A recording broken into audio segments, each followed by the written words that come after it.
Happy EEKtober, everybody. We came to this video and what we saw here and what we heard here was real. We're doing 31 days of scary movies, and today is day 12. I am your host, Melissa Forziat. I'm a keynote speaker. When I speak, my topic is Take the Doughnut, which is another way to say Carpe Diem. It comes from this strange thing that happened to me in college where I left an actual donut on a table, and that became, for me, an object lesson in what it looks like to leave opportunity behind. So I don't want to do that anymore. I want to take the donut. Now, from time to time, I'll issue myself a Take the Doughnut challenge. If there's something that I want to do, I'll make it official. It's a way to hold myself accountable to it. And now I am opening up this Take the Doughnut challenge to anybody who wants to join. And that's to watch 31 days of scary movies. And here we are, day 12. And what are we watching? We are watching the Amityville Horror, the original movie, 1979. This is your basic haunted house movie. It was directed by Stuart Rosenberg, written by Sander Stern, Jay Anson, and George Lutz. And it stars James Brolin as George Lutz, Margot Kidder as Kathy Lutz, and Rod Steiger as Father Delaney.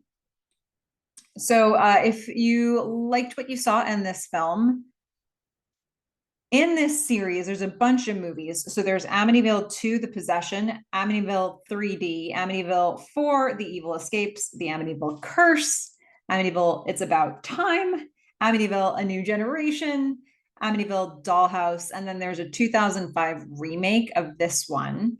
But there's also like a bunch of stuff in the Amityville universe, so check that out too. There's a lot to explore here, and that's just stuff that's like definitely in this realm. I think in recent years, we've gotten some other franchises that are kind of close to this, so it's fun.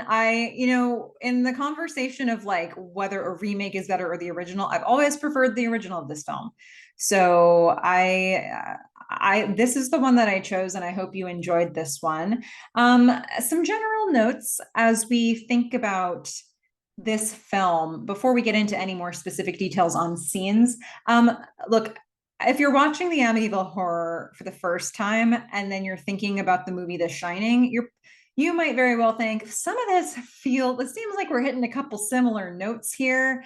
No, we're not at the Overlook Hotel. We're in a house on Long Island. Okay, so the setting is different, but like father's meant to go, a house is meant to haunt a man until he goes a little crazy and then he kills his whole family. Like we've seen it before. It's a tale as old as time. Yeah, this movie goes to some different places, and I like that it has some different visuals. I will say there's some visuals around blood pouring out of places that, again, between the two films that we see, there's going to be some similarities struck between them, but there are some visuals in this one, and there are some speeches and lines in this one that are really distinct, and I think it deserves its own place, absolutely. So just in case that's something that was on your mind as you were watching this film, you wouldn't be the first person to think that. And I actually don't think it's a bad idea to, later in this day, 31 days of scary movies, we're going to watch The Shining. And so this might be a good time to sort of take a mental note of the things that you noticed about it so that you can revisit those when we cover The Shining. So the first thing I'm going to say here is we're going to open on a house in a red sunset. And then as the course of the credits goes along with the creepy children music, it's going to turn to a gray background. But, it's sort of done the reverse in the actual movie. But this sets us up to know, like, this is a bad house. Bad stuff happens in this house. And it wants bad things to happen to people. So they give us as many ways as they can to show that. Usually it's through color choices and storms. But so we're going to start, of course, with a storm on the actual house. We're going to begin in the past. But the way this is done, you don't know if, like, it could very well be that they're showing you the end of the film, little bits of it, so that they're going to begin from the beginning and then go back to it. Like, you don't 100% know who you're looking at here. It is going to be a scene from the past, of a bunch of little clips of what happened in the past. Because we're getting this storm, there's lightning happening, but then there's also lightning happening in the house. Oh no, it's gunshots. So we see a gunshot. We're going to see somebody go into a bedroom and kill someone who's under a blanket. We're going to hear thunder. We're going to hear another gunshot. We're going to see someone killed in another bed. We're going to see blood spattering, and then we're going to pan right, and there's another person who's been killed in bed. So like a massacre happened at this house is basically what I'm telling you. Now, this is what we're going to get from the past. And now we're going to see an intertitle that shows the front of the home, and it's going to show November 13th, 1974 in Amityville, Long Island. And I'm just going to pause there for a second. I'm here to tell you more than one good thing came from Long Island. It was the Amityville Horror and me. So I don't know. I'm originally from Long Island, not from Amityville. So it is, I don't know, I guess there's a little bit of a connection to this film because of that. But so in this house, we've got we're still in the past. We find out that a mother, a father, and 4 of their children were murdered. There's no apparent motive to this. We've got a sergeant. We're going to later find out he's a sergeant talking to a cop. And they're bringing the bodies out one by one. Most of them were shot execution style. The mother was shot in the head. And we're going to get this repeated to us later, much more urgently. And I guess they died at 3:15. 3:15 is an important time here because, that's the time that George is going to keep waking up.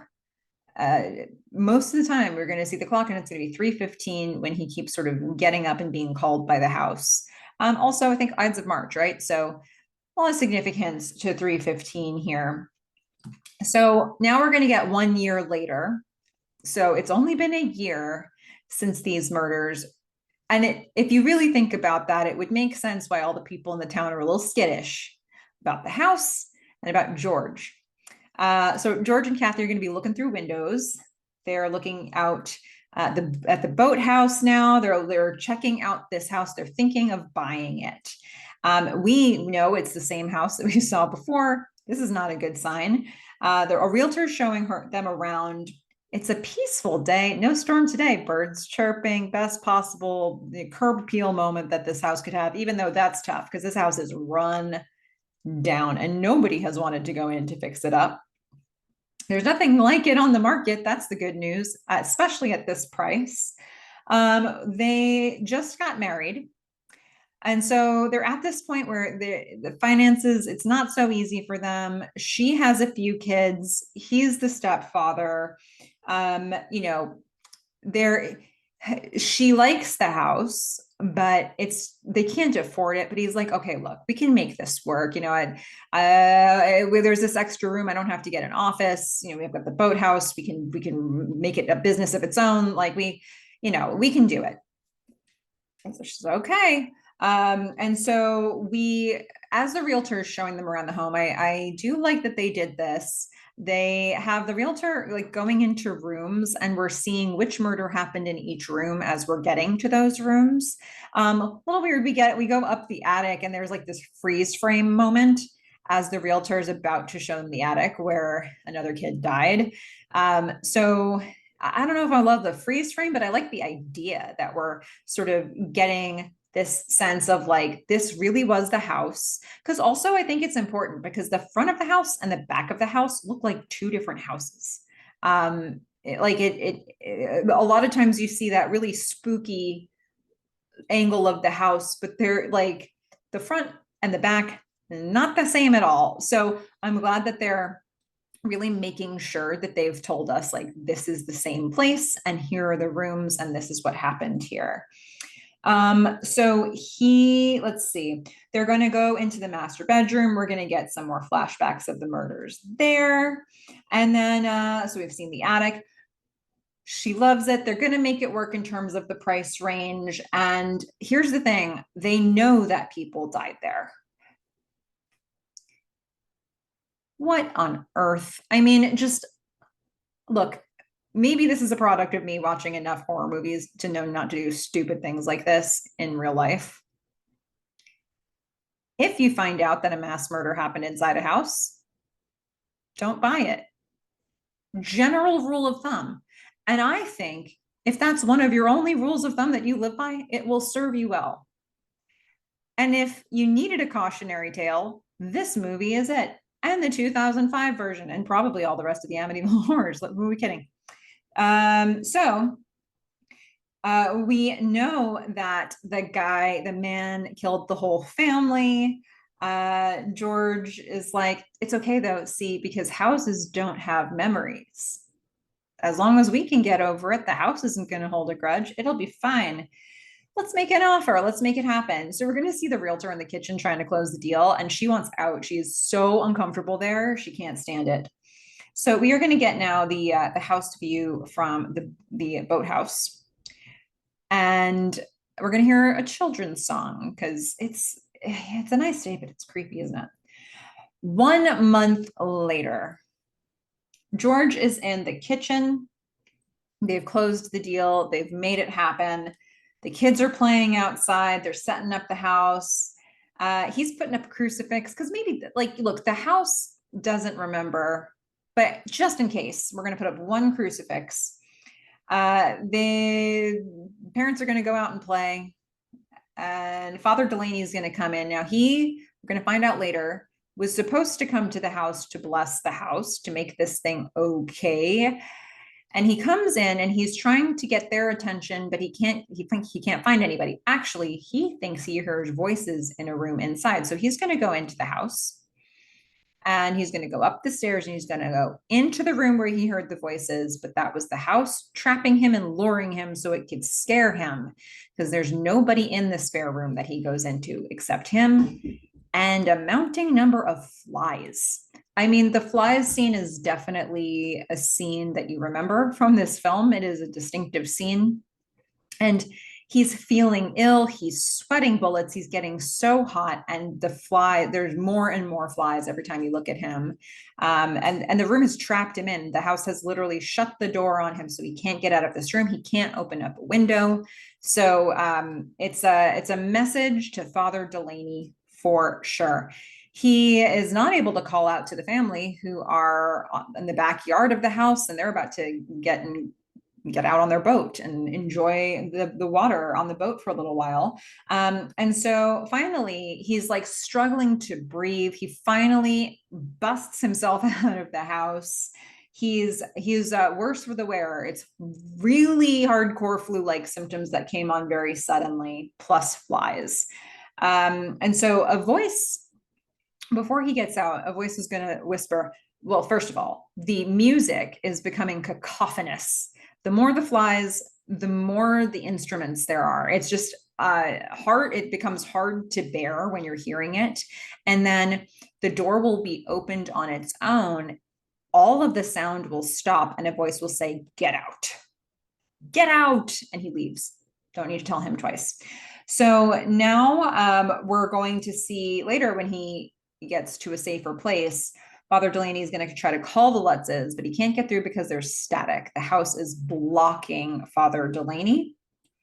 He's got a wound on his hand. He drops the phone. All of this stuff is being done by the house from afar, because it really doesn't want a religious presence there. It's okay with the one crucifix, but not the people of God. So George, we're starting to see that George is already having some physical changes. He's not hungry. He's cold. He's cold all the time in this house. He's going to develop a habit of just chopping up so much firewood, just to try to deal with how cold he gets in this house. So he is going to go down to the basement to check it out, and he won't be down there for long before his son Matt just falls down his stepson Matt just falls down the stairs. George is going to bring him back up. Kathy is doing ballet in a mirror, it's like a wall of mirrors in the bedroom.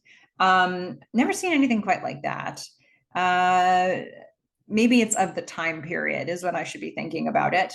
They are going to christen, George and Kathy are going to christen the place, and the door opens while they're doing that, and Amy's going to come in. She's like, "I want to go home." And that's not going to happen. So we're going to bring her back to her bedroom, and her rocking chair is rocking, and we're going to find out more about that in a little bit. First, George and Kathy are going to go to bed, but 3:15 a.m., as we know, 3:15 is an important time. George wakes up, he puts on his pants, he hears voices in a spare room, but he goes in, nobody's talking. George and the dog Harry are going to go to the boathouse and then to the garden shed. We're going to get a little black cat jump scare here. And then we're going to go to the fourth day, which is Thursday. George is chopping wood. And now he's got anger issues developing. So Kathy comes back from the grocery store. George just flat out does not want to help her bring the grocery bags in. And when she does get inside, he does eventually help her with that. But when she does get inside, she starts to smell something weird as she looks around the kitchen. So they're going to have to figure out what that is pretty soon. We find out that Amy has an invisible friend named Jody. We're just going to leave that there. We'll come back to that later. We've got this house that's just like emanating red light. Before it's really emanating it, it's still emanating it a little. And so we're going to get a call from Kathy to Father Delaney this time, because why didn't he come over yesterday to bless the house? Well, it turns out he's not well. Father Boland tells her that Father was at the house yesterday. He's like, you must be mistaken. He went there. She's like, no, he did not. I would know. I didn't see him.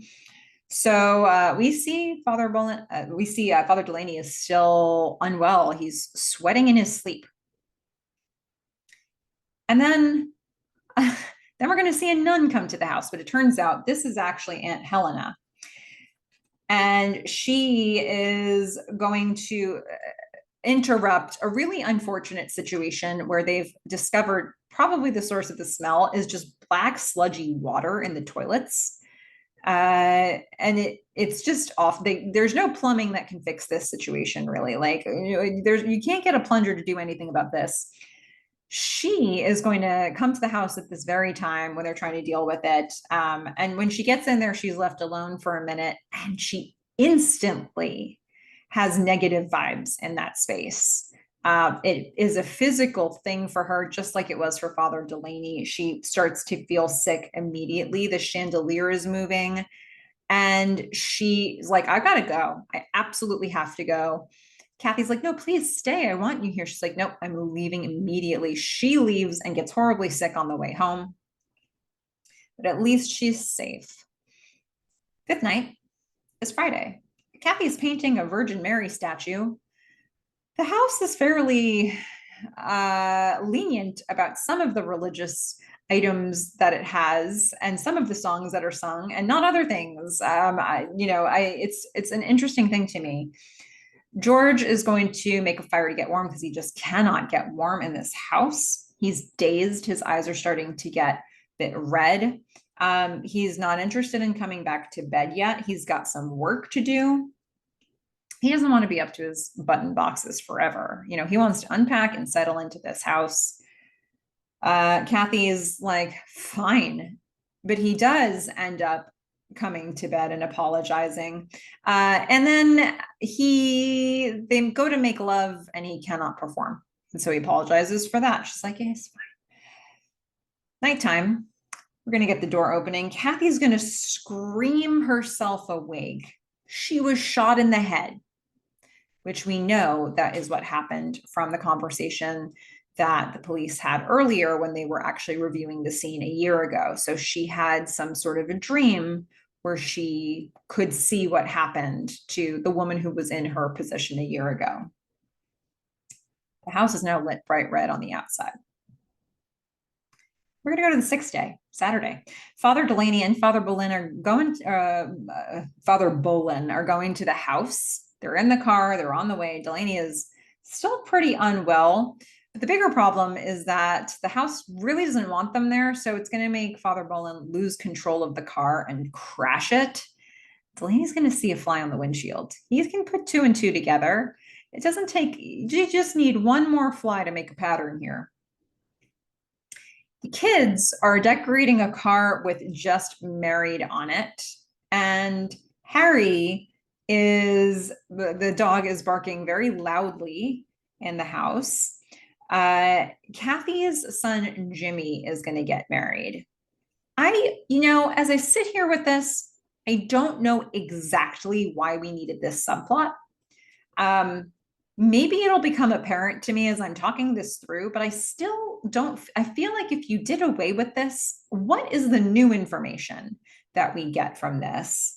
But compared to all the other things that we learn here, I think it emphasizes other points that we will learn at other times in the movie. However, who's getting married? It's Kathy's older son, Jimmy. He's counting out money for the caterer. And best man George comes in looking worse for the wear for sure. And now all of a sudden, Jimmy can't find the money for the caterer. And George is going to write a check. He's going to do that. He's going to do that for his stepson.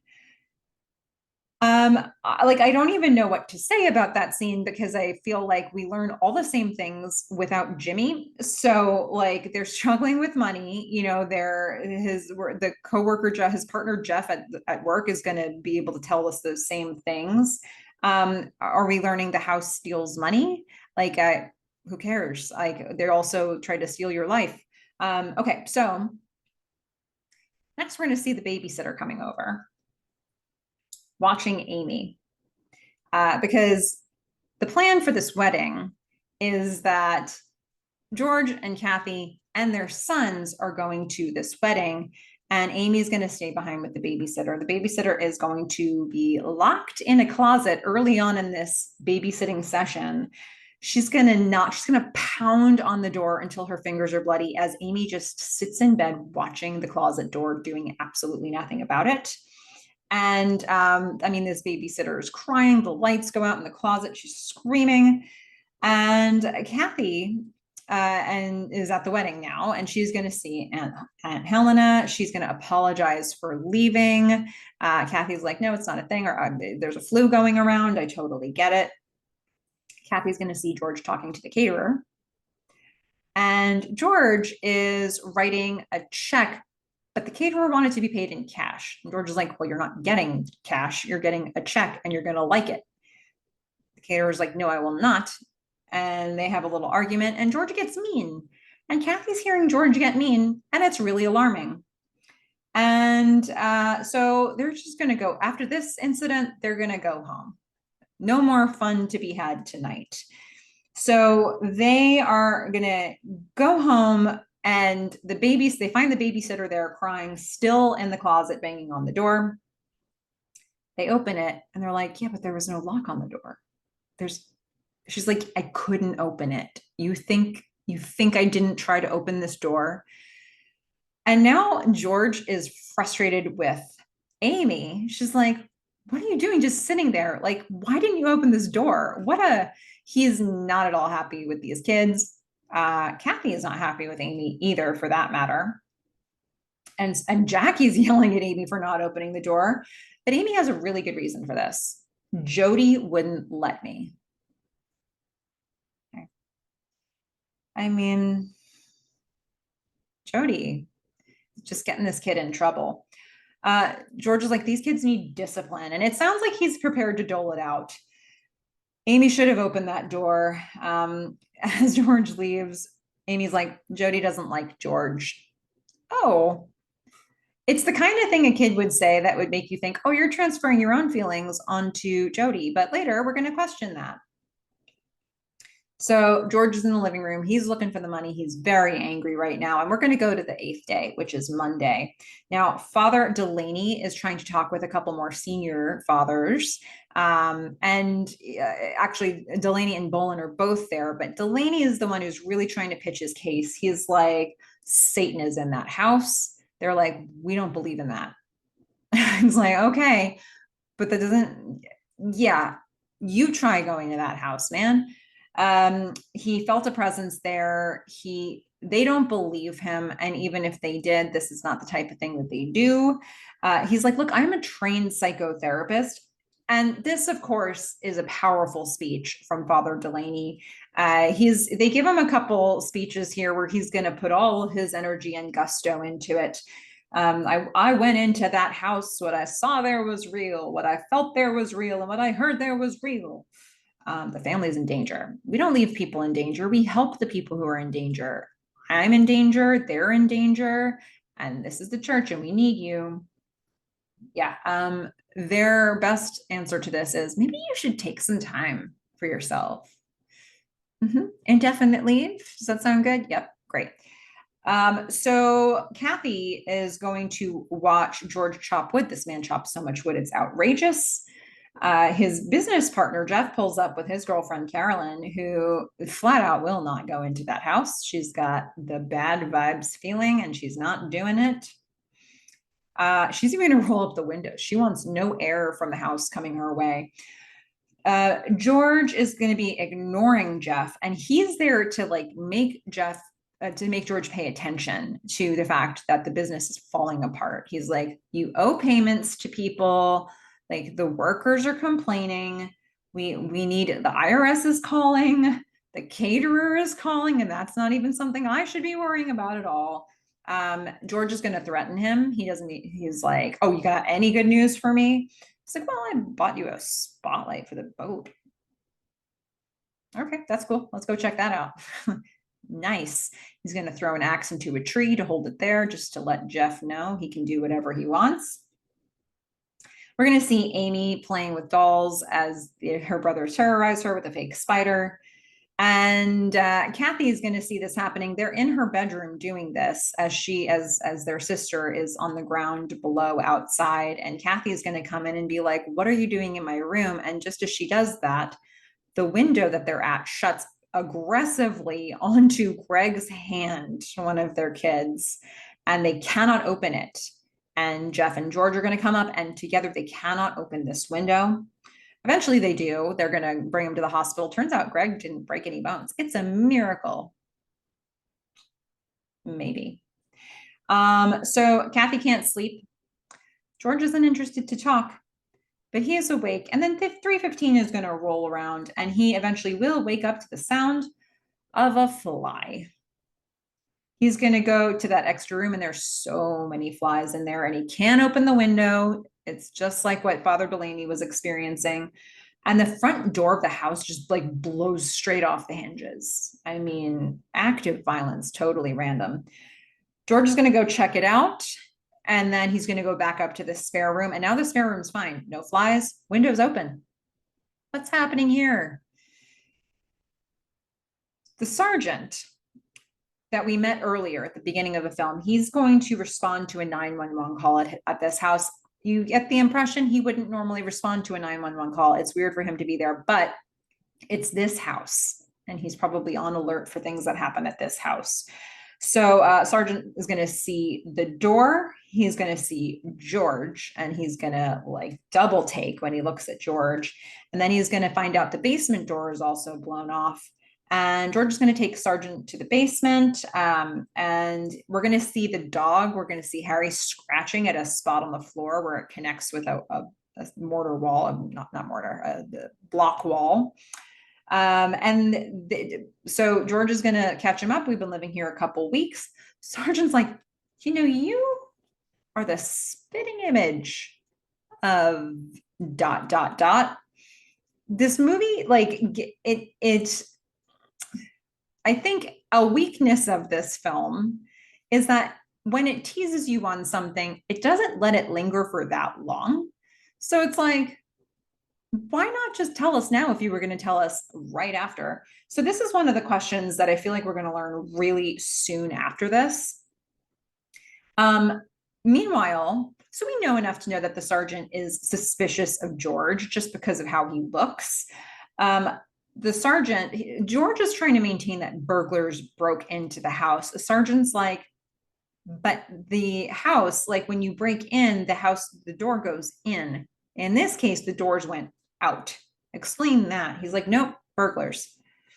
Okay. The cops are going to leave. We're going to get somebody watching the house. In this case, it's going to be the sergeant. Kathy's freaked out. We go to the 12th day, which is Friday. Kathy is talking to Amy. She's like, tell me more about Jody. I'm curious now. What does she look like? Jody's like, she's nice. She's like, great. What else do you know from Jody? Well, apparently Jody tells Amy about the little boy who used to live in her room. Oh, Jody is telling harsh truths. Turns out that boy got hurt and died. And here's the eerie part. Jody wants me to live here forever so we can all play together.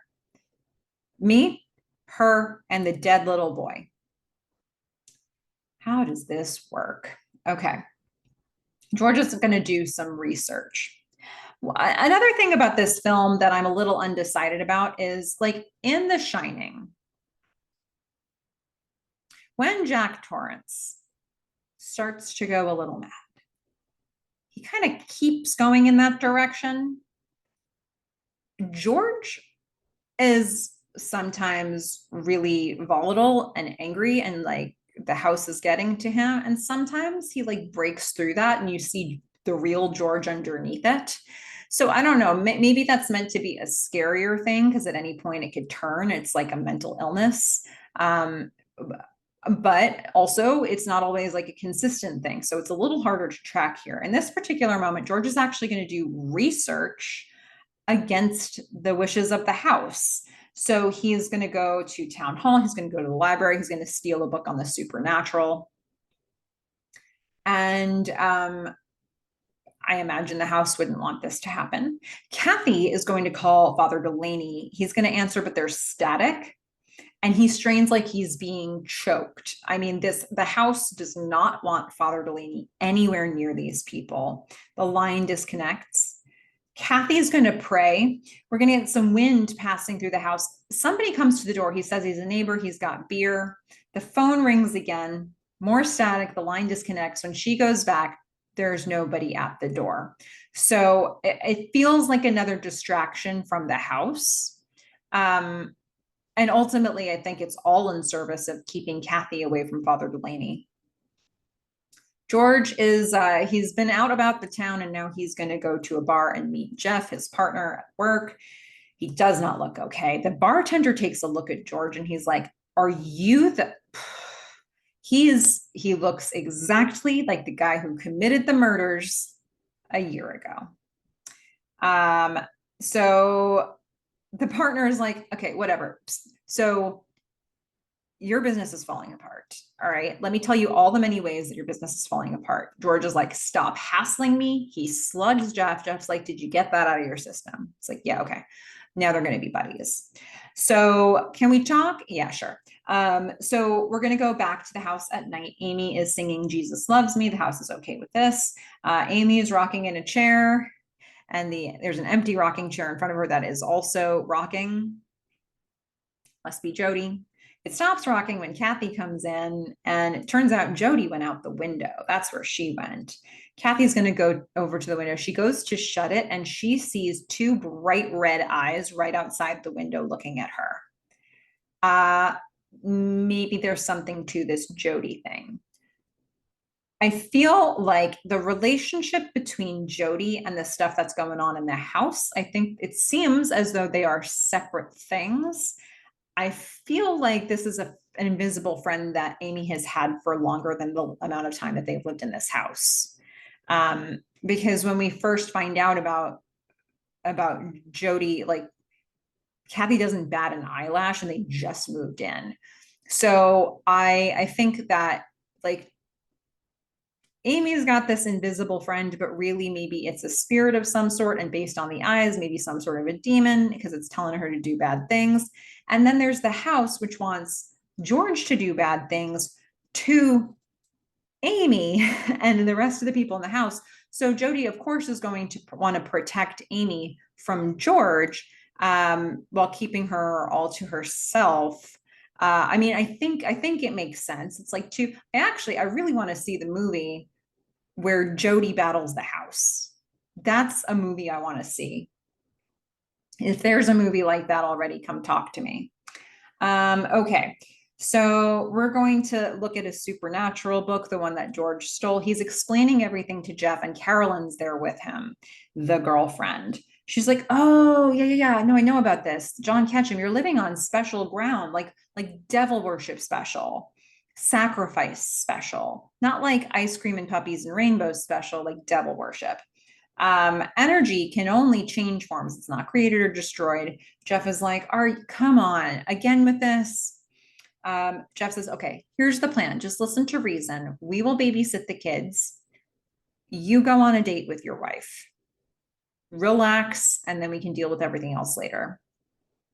It's an interesting plan given that Carolyn didn't even want to go into the house previously, but they're going to babysit. So they all go back to the house, and Kathy is going to tell George about the eyes that were looking at her from the window. And meanwhile, that gives Carolyn and Jeff time to explore the bed bugs of the house, which are coming from the basement. So they're going to go down to the basement, and they're going to see Harry, the dog, scratching at that same spot on the floor. She's like, I know, people were buried in this house. Yep, that's where it was done.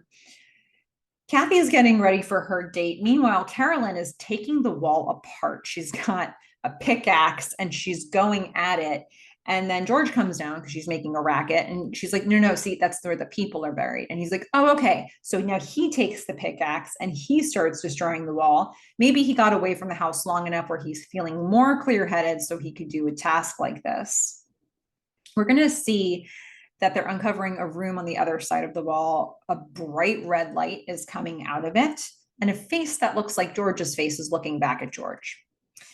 And it's sort of like a hologram type of a face. So Carolyn's like, yeah, this is where they come and go. This is how they maneuver. She then becomes possessed. She says, find a well, it's the passage to hell, cover it. But she's possessed when she says it, and it's super creepy. So she's going to scream. Father Delaney screams. There's this whole connection that's happening here. His phone's going to ring. He answers, and there's a hang up on the other side. Okay, so the dog is looking through the hole in the wall, growling. And Kathy says to George, you heard this voice. We heard Carolyn's voice. She was possessed. You know who that was. We have to do something. And so we're going to see that the sergeant he's been staking out the house, but darn it if he doesn't know about this. I like all the good stuff's happening tonight, Sergeant, and where are you? So we're going to see the cross that was on the wall, the one that George put on the wall, is now upside down. George is going to grab it, and they're going to start, Kathy and George are going to start going into the room, sort of blessing, saying prayers in the house, trying to clean the rooms. And the sergeant can see this happening from outside, and he thinks, yeah, it's fine. I'm going to let that happen. The chandelier starts to move. In the spare room, we're going to see the evil is too strong in here, and we're going to get like blisters on George's hand and on Kathy's face to make them leave. So 17th day, Wednesday, Father Boland says to Delaney, we create our own demons. They're in the church. They're preparing for mass.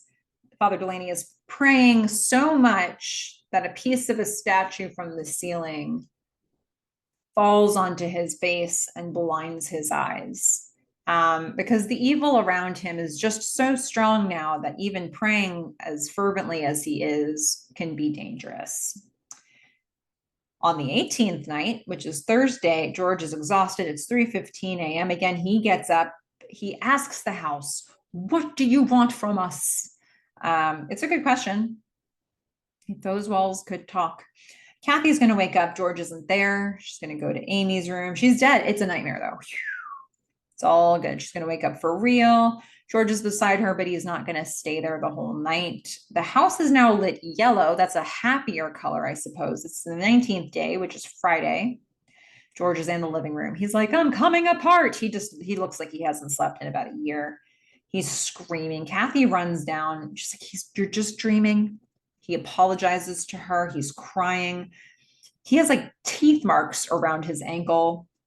He's angry. He's cold. He's a real mess. He says, look, did you stop telling me what you wanted this house? So now you're going to shut up. You wanted your bed. You made it. All right. So,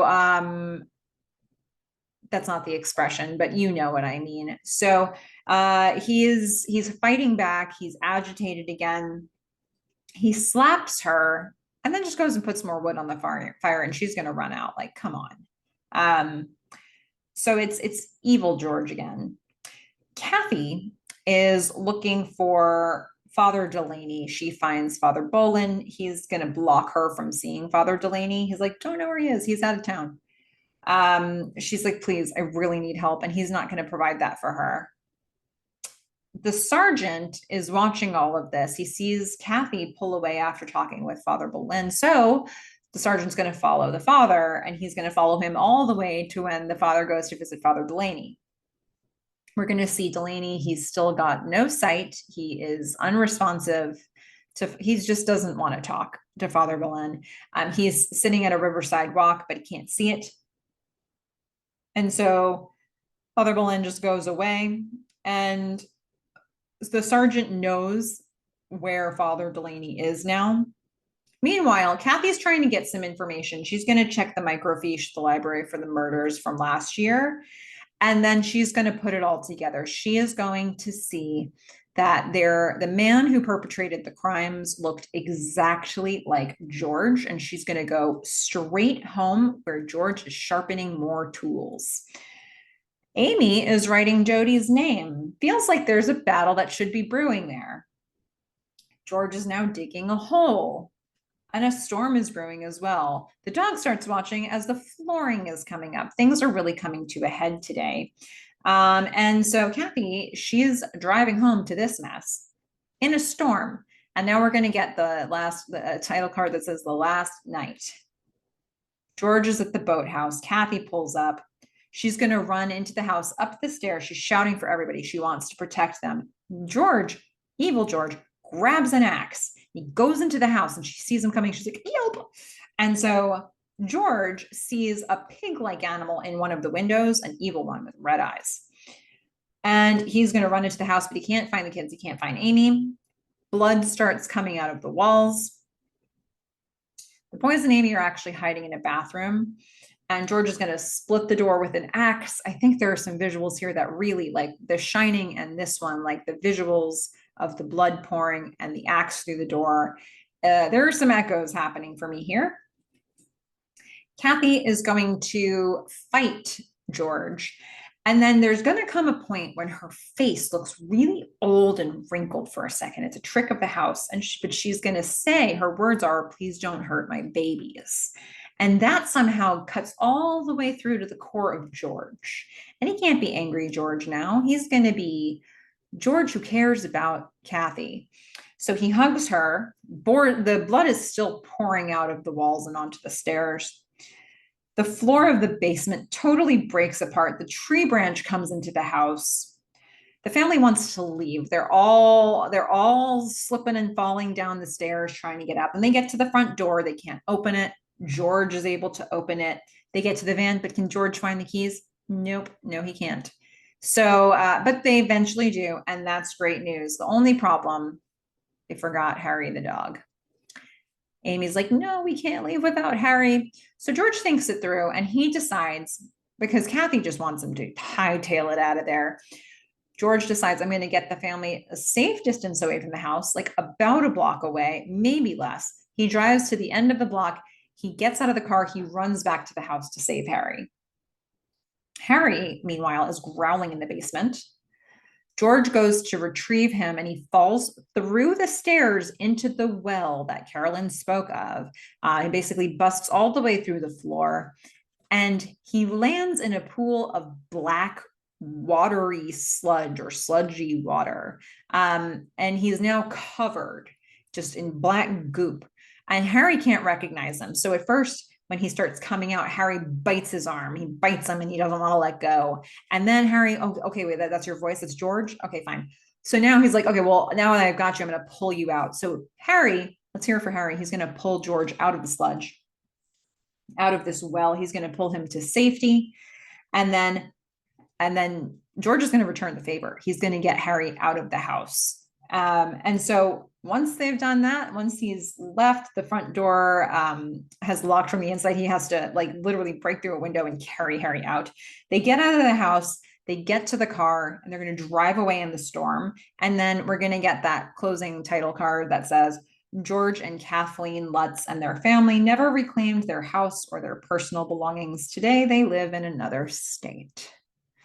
When you know that this was written by George Lutz, you know that they had to take this one really seriously in the making of it. So it's interesting the way they depicted all of this. I think that as as films go, I think they had some really good visuals that I attached to that really make this a distinctive movie. And I say that even knowing that there are other haunted house films that have come out in other franchises since this. So there's like kind of a lot to play with and there's a lot to study in this subgenre. But I think they did a good job of getting some moments, some monologues, some good stuff in here that like places you exactly in this film.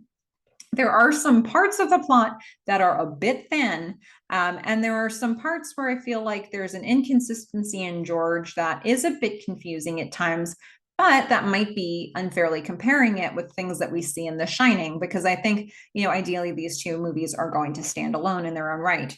So, there's are some things to consider with this. Father Delaney has some really powerful dialogue that he delivers, which I enjoy very much. I think the house itself is kind of interesting and strange and cool and has some weird features like a mirror across the walls of the bedroom. I don't know if I would want that, but I think it's very interesting to see it. I would really like to see the film where Jody battles the house to get control of Amy.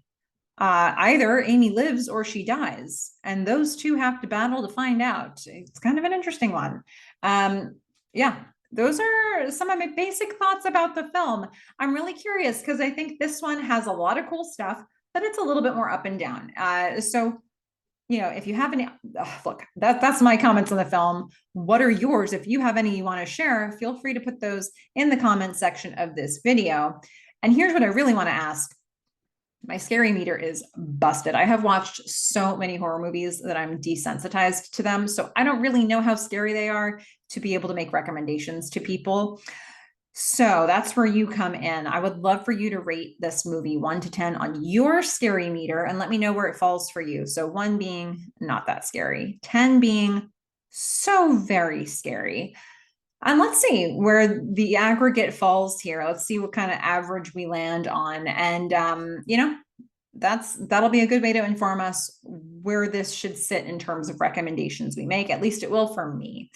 And so next time, it's going to be day 13, and we're going to watch Funny Games. And I do need to clarify this one. It's the 2007 version. So this is a psychological film. It's a stalker film. And there is a 1997 version that is it was Austrian. It was in German. This is a shot-for-shot remake. So when you're looking for the right one, we're looking for the Funny Games from 2007, the American version. And that is the one that we're going to watch next time. Happy EEKtober, everybody. Get spooky, get donuts.